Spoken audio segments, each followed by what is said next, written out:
Hello friend, आज देखेंगे polity. Polity को हम विस्तार से देखेंगे और आज से शुरू करते हैं। तो पॉलिटी में सबसे पहले 20 तारीख से स्टार्ट करेंगे और इसे जल्द से जल्द 1 से 2 महीना में पॉलिटी और बहुत सारे सब्जेक्ट को हम ख़त्म करने की कोशिश करेंगे। तो संविधान सभा का बारे में देखेंगे। तो संविधान सभा के बारे में देखेंगे कि उसका निर्माण कैसे हुआ और उसका गठन कैसे हुआ और वह कैसे बना, इसके बारे में देखेंगे। तो दोस्तों, सबसे पहले बात करते हैं संविधान सभा का निर्माण की। तो आज भारत दुनिया का सबसे बड़ा लोकतांत्रिक देश है। यहाँ पर किसी को समान अधिकार, समान दृष्टि से देखा जाता है। सबके लिए एक ही कानून है और भारत में सब कुछ समान तरीके से चलाया जाता है। और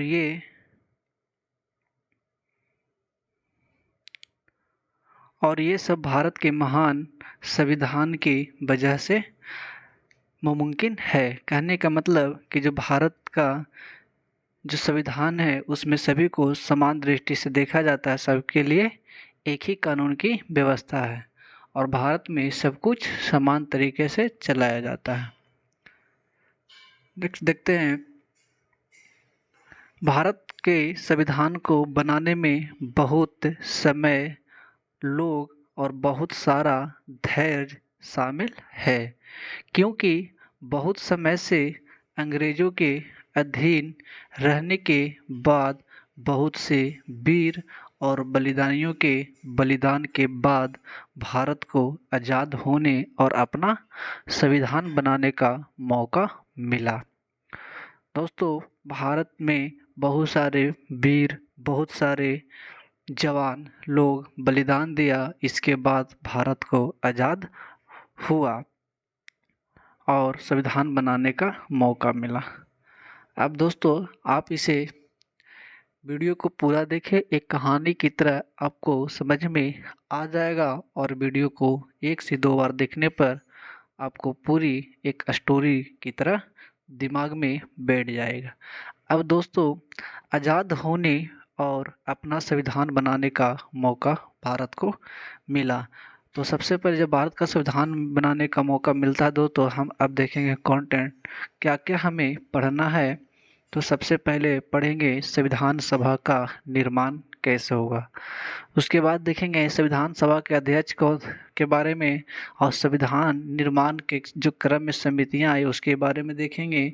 और उसके बाद संविधान सभा का क्या कार्य था उसके बारे में देखेंगे।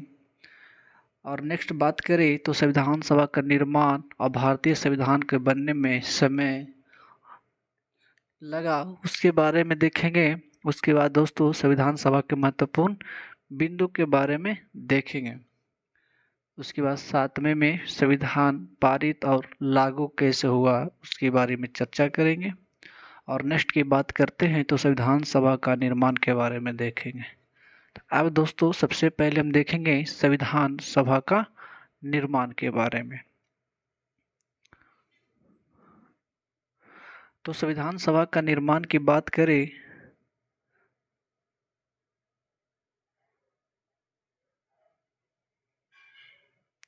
संविधान सभा का निर्माण की बात करें दोस्तों तो 1946 में भारत को अपना संविधान बनाने का अवसर प्राप्त हुआ। कब हुआ? 1946 में। उस समय ब्रिटिश के प्रधानमंत्री इटली द्वारा एक कैबिनेट मिशन भारत में भेजा गया। कैबिनेट मिशन कौन भेजा? ब्रिटिश प्रधानमंत्री इटली के द्वारा। जब दोस्तों कैबिनेट मिशन भेजा गया और जिसके जो सदस्य जो थे पैथिक लॉरेंस थे, सर स्टेफोर्ड और क्रिप्स और एलेक्जेंडर थे। तो दोस्तों, 3 लोग को भारत में कैबिनेट मिशन के थ्रू भेजा गया। इसे आप पास से भी याद कर सकते हैं। तो पी से हो गया पैथिक लॉरेंस, ए से हो गया सर स्टेफोर्ड, वे से हो गया एलेक्जेंडर और एस से हो गया स्टेफोर्ड। जो पहले रहेगा वो अध्यक्ष रहेगा। तो पहले पी है तो पी फॉर पैथिक लॉरेंस। तो जो पैथिक लॉरेंस की अध्यक्षता में दोस्तों कैबिनेट मिशन भारत आती है।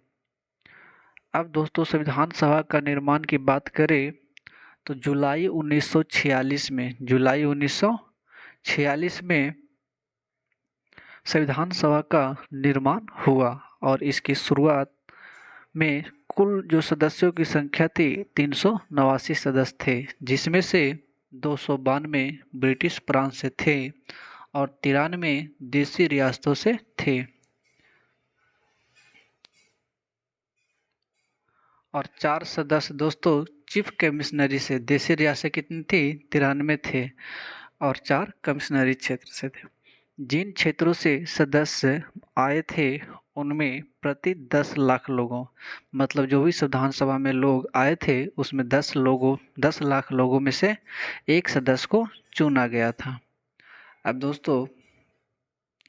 दोस्तों पूरी वीडियो देखने से पहले आप संयम पाठशाला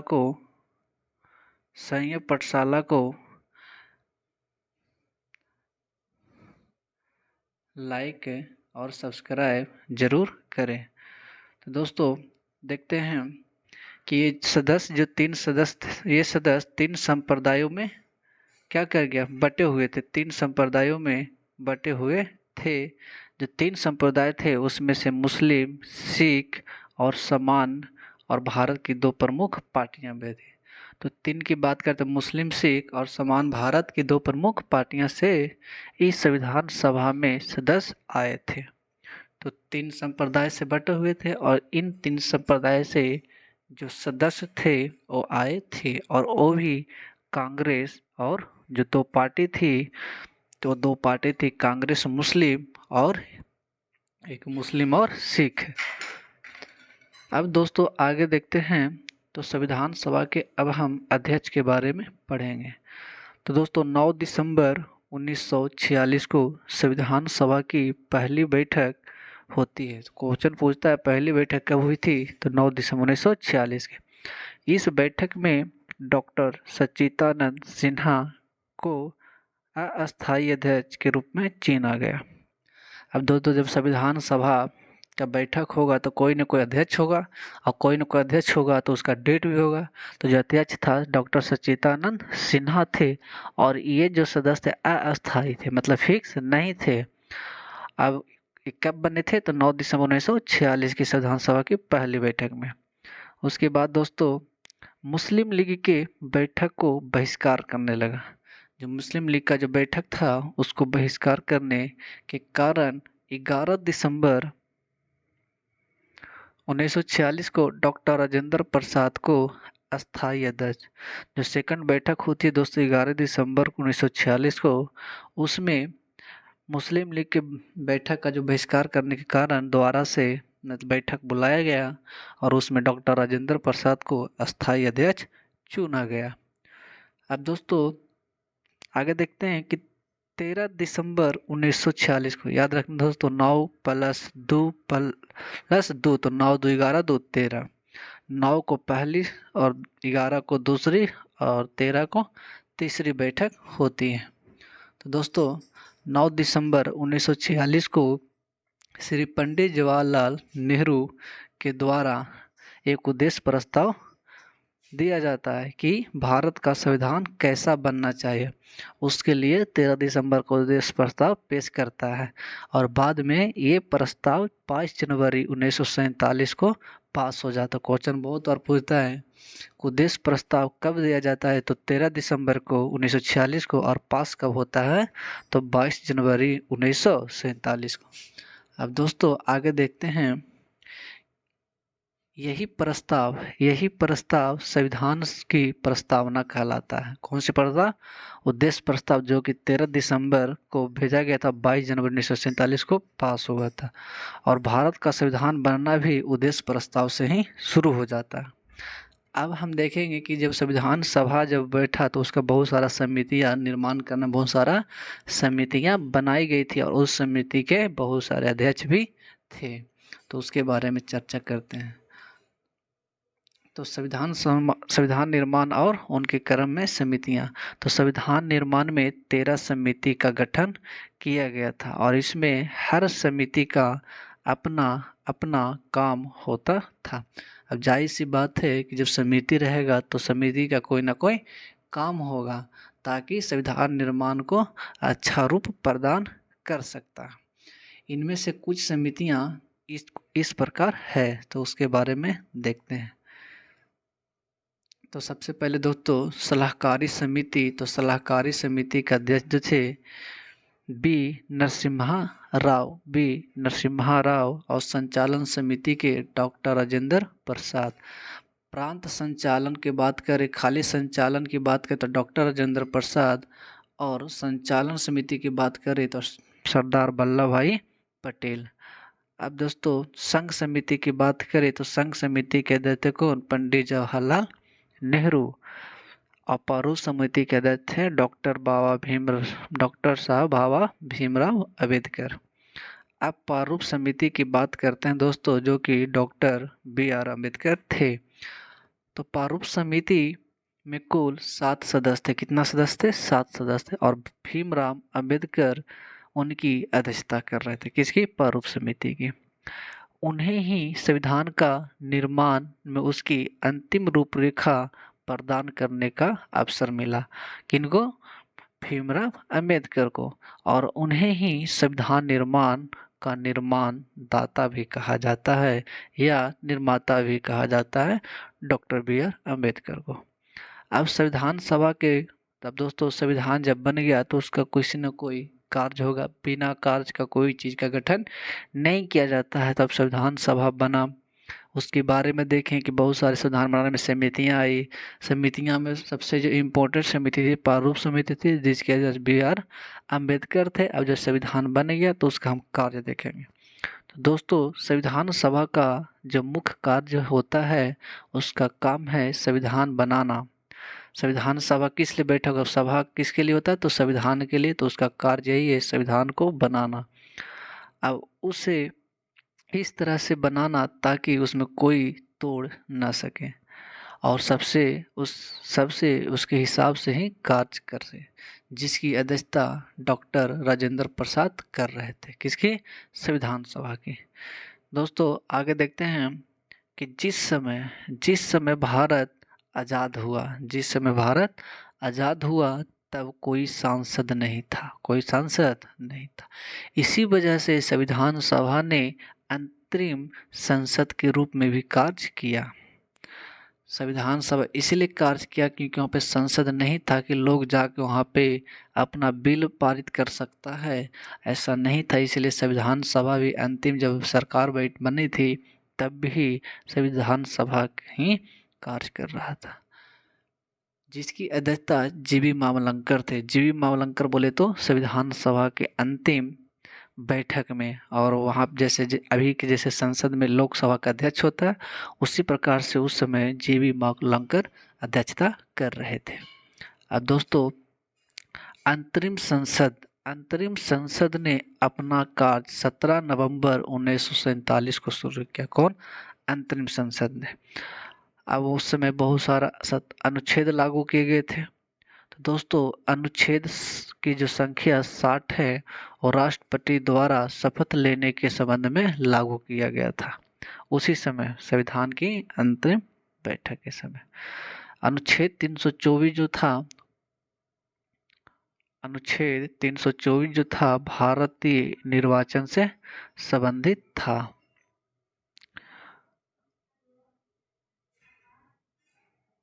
अनुच्छेद 379 और 80 की बात करें दोस्तों तो 379 में अंतरिम संसद और अंतरिम राष्ट्रपति के संबंध में अनुच्छेद लागू हुए थे 379 और 380। अब हम देखेंगे दोस्तों कि जब संविधान बनकर लागू हुआ था तो उसमें क्या हुआ। दोस्तों जब संविधान बनकर लागू हुआ तो इसमें कुल 395 अनुच्छेद थे और 22 भाग थे और 8 अनुसूचियां थे जब संविधान लागू हुआ, परंतु वर्तमान में इनकी संख्या बदल गई है और वर्तमान में कुल 470 अनुच्छेद, 25 भाग और 12 अनुसूचियां हैं। अब आगे देखते हैं दोस्तों। अब संविधान सभा का निर्माण हुआ उसके बारे में थोड़ा और डिटेल से देखते हैं। तो ये था संविधान निर्माण। अब संविधान सभा का निर्माण कैसे हो वो देखें, इनको बनाने में कौन कौन सी समितियाँ हो वो देखें, और संविधान बनने के बाद इसमें किस संविधान सभा का जब मतलब संविधान सभा किस स्तर पर हुआ, तो उद्देश्य प्रस्ताव के आधार पे संविधान सभा का गठन हुआ। तो हम आशा करते हैं कि हमारे द्वारा जो भी दी गई संविधान सभा के बारे में जो भी बताया गया आप उसे अच्छी से समझ चुके हैं। तो दोस्तों, तो आप इतने के बावजूद आप संयम पाठशाला को लाइक और सब्सक्राइब ज़रूर करें दोस्तों। आपको इसी प्रकार से कंटेंट आपको उपलब्ध किया जाएगा जो एकदम सरल भाषा में रहेगा, तो वो बुक में आपको देखने को नहीं मिलेगा। तो प्लीज़ आप लोग चैनल को सब्सक्राइब करें और बेल आइकन को ज़रूर दबाएं ताकि आपके पास नोटिफिकेशन पहुंच जाए।